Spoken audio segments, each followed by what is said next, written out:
The White Dove. Many years ago, in an Alabama village, there lived a man and his wife who were supremely happy together. After years of wedded bliss, the wife became very ill, and nothing could be done to save her. Just before she died, she announced to all the family and servants that she would return to the garden in the form of a white dove, so she could be with her husband where they had known such true love and happiness. Moments later, she passed away. No white dove appeared to make true the dying wife's promise, and the months and years passed by. Eventually, the widower fell in love with another woman and decided to marry her and bring her to the big house to live.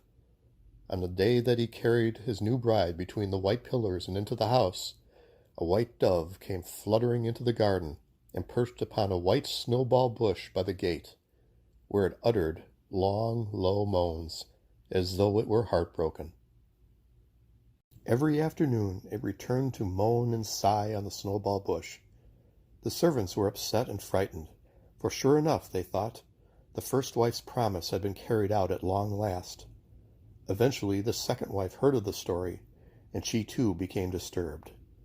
Soon people came from the village and from neighboring plantations to stare over the garden wall at the dove on the snowball bush.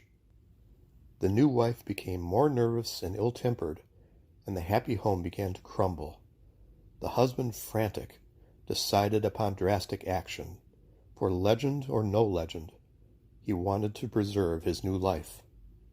The next afternoon, when the dove appeared, he seized his rifle and slipped from the house, stealthily working his way into the garden to where the dove sat moaning and sobbing on the snowball bush.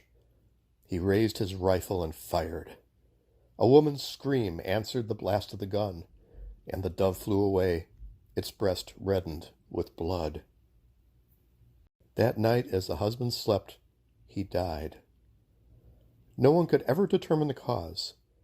His widow moved away to be rid of the tragic memories of the past, and the great house soon fell into ruins, and the yards and garden became a mass of weeds. The master of the house was buried by the snowball bush, and his gravestone, they say, is still there. But there are no visitors. No, there is one. For it is said that every spring, when the white blossoms of the snowball bush first open, the dove with the red splotched breast once more appears to sit among them and moan pitifully of the sad memories of the tragic past.